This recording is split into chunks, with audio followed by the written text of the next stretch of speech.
ẹ gbọ́ wọ́n ní kò sí ìdáríjì fẹ́ni tó bá dagbónú o bí ò ṣe sí ìdáríjì fún ẹni tó bá dagbónú bẹ́ẹ̀ ni kò sí ìdáríjì fún ẹni tó bá tọ́jú agbésùmọ̀mí sábẹ́. ṣé ẹ ti gbọ́ ta ló sọ èyí?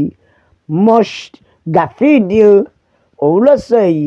Ó ní kò sí ìdáríjì bí ò ṣe sí ìdáríjì fẹ́ni tó bá dagbónú bẹ́ẹ̀ ni ò ṣe sí ìdáríjì fún ẹni tó bá tọ́jú agbésùmọ̀mí sábẹ́. gẹ́gẹ́ bí ẹ ṣe mọ̀ arákùnrin yìí Moshood ó ní ẹnikẹ́ni tá a bá ká wípé ó tọ́jú agbésùmọ̀mí ẹ wò ó pípa ni. ó ní pípa ni o kò sí ìdáríjì fún wọn rárá nítorí àwọn tó ṣe bẹ́ẹ̀ lọ́jọ́ sí àwọn wo bí àpẹẹrẹ ó dárúkọ ó ní ẹ wò ó ikú ni kì í ṣàrùn. ẹ wò ó a fẹ́ kí ọlọ́run tètè jẹ́ kí àwọn arábì kó tètè wá ní o torí tá a bá fẹ́ sọ ọ́ kọ́ ọlọ́run tètè jẹ́ kó wá ní o torí àwọn agbésùmọ̀mí ń pa wá pọ̀. ìkan ló ní ẹ dákun ẹ jọ̀ọ́ sà ẹ tètè máa bọ̀ ààrẹ Trump àti orílẹ̀-èdè Amẹ́ríkà ẹ gbéra ẹ máa bọ̀.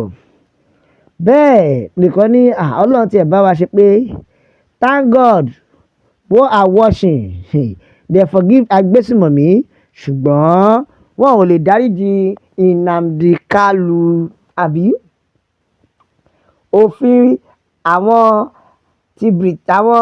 ti Donald Trump ní pé kò sí ìdáríjì fẹ́ni tó bá tọ́jú agbésùmọ̀mí ṣùgbọ́n lórílẹ̀‐èdè Nàìjíríà irọ́ o àwọn kan wà tó jẹ́ pé olórí burúkú agbésùmọ̀mí ni wọ́n tó jẹ́ kó ti fẹ̀yìn wọn ti àgbá wọn máa fi ojú ọ̀daràn pè wọ́n.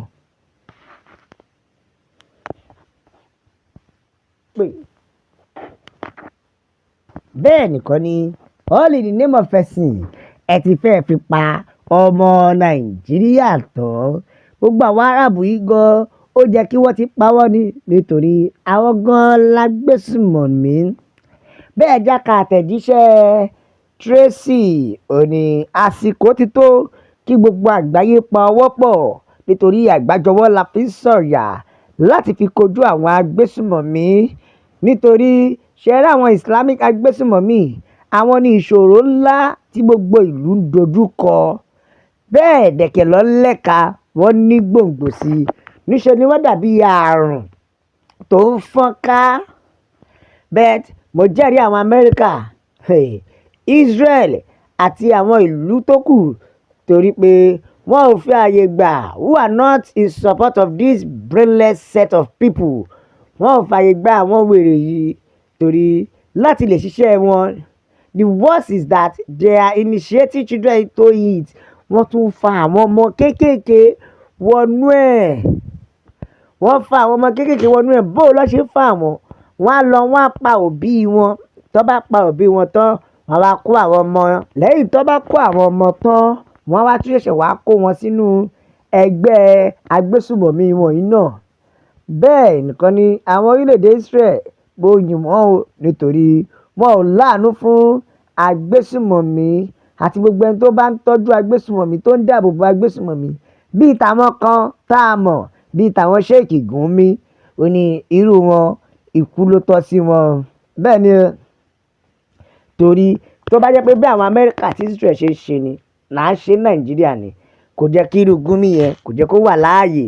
bẹ́ẹ̀ ni torí kò jẹ́ kó wà láàyè nítorí gbogbo wa la mọ̀ pé òun hábọ̀ làwọn agbésùmọ̀mí ni kódà ó tún protect interest wọn ní orílẹ̀-èdè Nàìjíríà.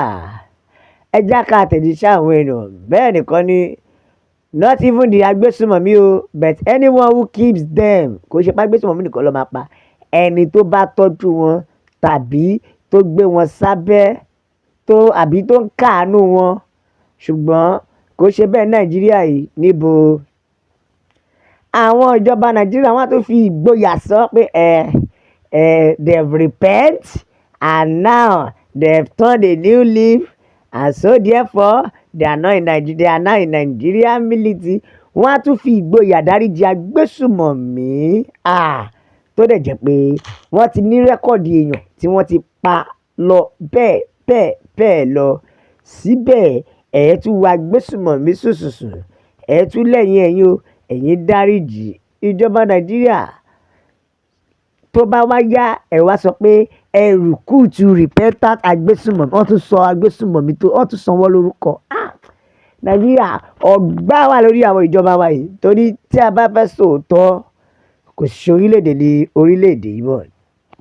Wọ́n á tún mú agbésùmọ̀mí wá lọ ronú pìwàdà, bẹ́ẹ̀ wọ́n á tún mú wọn, àwọn kan á tún ní àṣẹ látòkè pé kó fi wọn lẹ̀. Ṣe rí pé kòkòrò tí ń jẹ̀fọ́ ìdí ẹ̀fọ́ òun ló wà. Òun lọ̀rọ̀ àwọn aráabí, nítorí gbogbo ìgbà táwọn èèyàn gbìyànjú àti ṣiṣẹ́ ńlá ni wọ́n náà ń ba làálàá àwọn yẹn náà tí wọ́n ń sojú ẹ̀ délẹ̀. Ẹ jẹ́ ká àtẹ̀jíṣẹ́ ẹlòmíràn. Ìkànnì that's part of why Trump call Nigeria a disgraceful country. Tó ní ìdí tí Trump fi pe orílẹ̀-èdè Nàìjíríà ní disgrace country ni o, nítorí wípé ìjákulẹ̀ pọ̀. Wọ́n máa ń fọwọ́ pa agbésùmọ̀mí lórí ni, wọ́n máa ń fọwọ́ pa wọ́n lórí ni o. Bẹ́ẹ̀ nìkan ni Gumi wọ́dà ṣó ń gbọ́, ṣó ń bá, ṣó ń dé, tó túmọ̀ sí pé tí àjọ orílẹ̀-èdè US bá kógun wá, ìwọ ló máa kọ́kọ́ fi lánu o. Wọ́n ní ìwọ ló máa fi lánu. Ẹ̀já tún gbá tẹ̀jíṣẹ́ lòmíràn, ọ̀kan ló sọ̀rọ̀ yìí o. Ó ní ṣe ẹ fẹ́ gbọ́, àfi k'Ọlọ́run kó gbà wá ni o. Wọ́n ní k'Ọlọ́run kó bùkún Moshood Gafin ni o, pé tètè máa bọ̀, tètè wá ṣerú nǹkan tó ń ṣe yẹn, please do it quickly. Nítorí ìpànìyàn lórílẹ̀-èdè Nàìjíríà yìí ó kọjá àfẹnuròyìn, nítorí pé ìjọba ti já wa kulẹ̀. Ìjọba ti já wa kulẹ̀. Ẹ̀já ká àtẹ̀jíṣẹ́ Joseph. Ó ní ṣe rí gbogbo àwọn agbésùmọ̀mí, ó jẹ́ kí wọ́n pa wọ́n ni, nítorí ẹni bá ti fìdà pààyàn, idà náà ni wọ́n á fi pa, kò mátà bóyá kó yin lọ́rùn ni. Bẹ́ẹ̀ nìkan ni ó pa orúkọ bàbá Buhari dàní o. Ó ní Boko Haram. Ó ní ìjọba ẹ̀ dára nínú ká dáríjì agbésùmọ̀mí àti Fúlàní dáràndáràn, nítorí pé ọmọ ìyá ni wọ́n. Wọ́n ní ṣẹ́rí tó ṣẹlẹ̀ yìí, ẹ̀ṣẹ̀ tí Buhari ti dálẹ̀ ni o. Òun ni bàbá Tinubu forí kó. Tó a ò wá dé rí jù báyìí lọ. A máa bẹ ọ̀bẹ níbẹ̀ ṣọ́ àtẹ́lẹsẹ̀ yóò má bẹ̀nà. Gbogbo ẹni tó wá láwọn ní dé, ó máa láwọn ní dé bá. La fi ń kí yín wípé ó dàbọ̀.